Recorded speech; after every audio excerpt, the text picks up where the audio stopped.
His bloody body slumped in the cab of a crashed bulldozer police say rolled down a hill at a sprawling new project he was building called Cementland. Was it just an accident, or was it something more sinister? There's evidence of murder all over the place. You don't just do this. Looks like a rollover to me. And in the course of Crime Watch Daily's investigation into the circumstances surrounding the death of Bob Cassilly, Why are you getting so defensive? I would collide with the bulldozer of another kind. Don't Get assault. out of my yard. Listen, You was get Bob? out Don't of touch my me, yard. ma'am. Don't touch me. An acrimonious divorce, It played out like a bad drugstore novel. an ugly family feud, You whore, you wench. and a troubled business partnership. There were protracted periods of acrimony between Dave and Bob.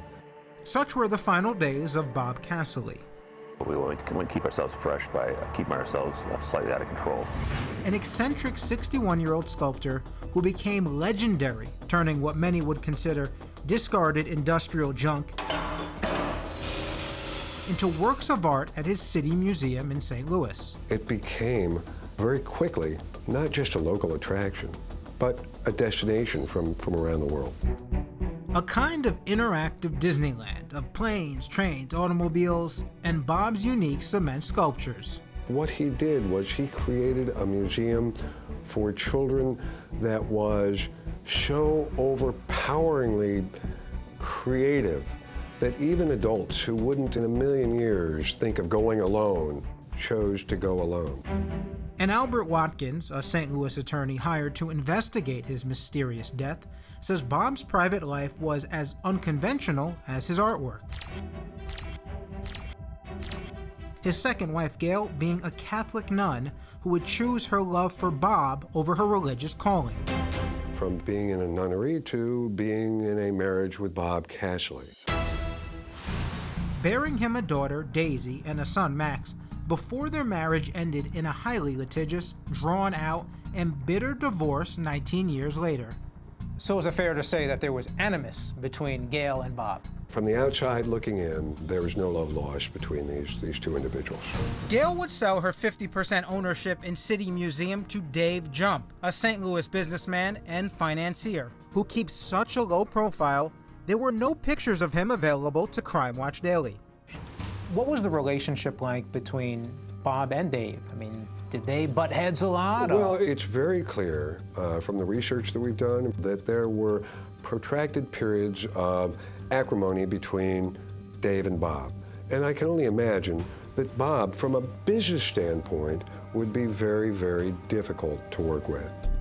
Attorney Watkins says there was so much conflict between the two that the relationship Was clearly one that gave rise to some very heated exchanges.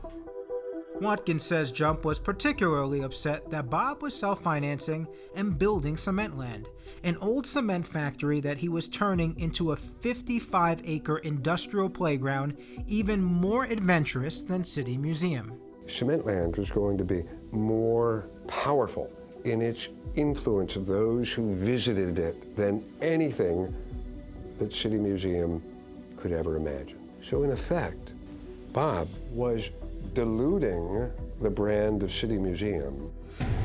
The City Museum Board of Directors was also reportedly angry that Bob was unconcerned about devaluing the worth of their property as he followed his artistic dreams. Bob liked to do things his way, and sometimes that rubbed other people the wrong way. And Bob, for better or for worse, really didn't care how he rubbed other people. He could really definitely make people upset, I guess. Among them, Bob's own son, Max, who reportedly was upset over his dad suddenly marrying third wife Giovanna just months after his divorce from Gail. He was having a lot of difficulties communicating with Bob, and I guess I was the person to take it out on. Giovanna says she truly loved Bob. It's just the energy, you know? It was like his soul. I wanted to be around him. But Max didn't approve of Giovanna, a local artist who was 22 years younger than Bob and had known him long before his divorce from Gail. There was clearly an elevated degree of animus between Max and his dad and stepmother, Giovanna. So you're saying Max hated both his dad, Bob, and Giovanna? All you have to do is listen to the voicemail message left by Max. I want to play it. This was when Max called and left that threatening message to you and to his dad, your husband. You, Giovanna, you dumb. How about I kill you in your sleep? You whore of a wench. I hope you get this message. I hope that I can punch you in the face. You're a dumb whore, Giovanna. Giovanna, those are some horrible things that were said about you. That was the start of everything changing. You know, that kind of negativity. But this isn't just negativity. I mean, this is hatred. Yeah, it's dark. Like, It's a dark. why did Max hate you so much? I can't speak for him. I don't know. I know it's nothing that I did. I gave him nothing but love. On the voicemail, Max also passes along a message to his father. Hey, tell my dad that he's a dumb whore like the he is.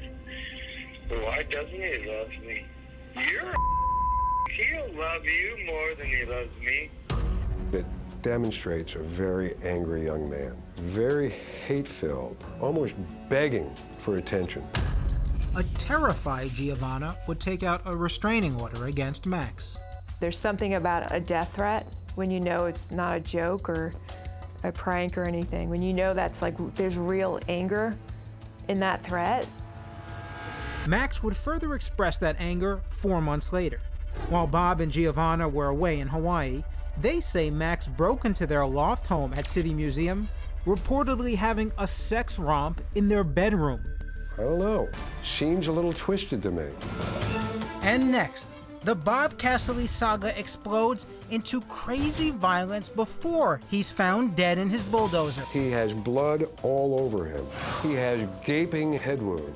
He is as dead as you can be.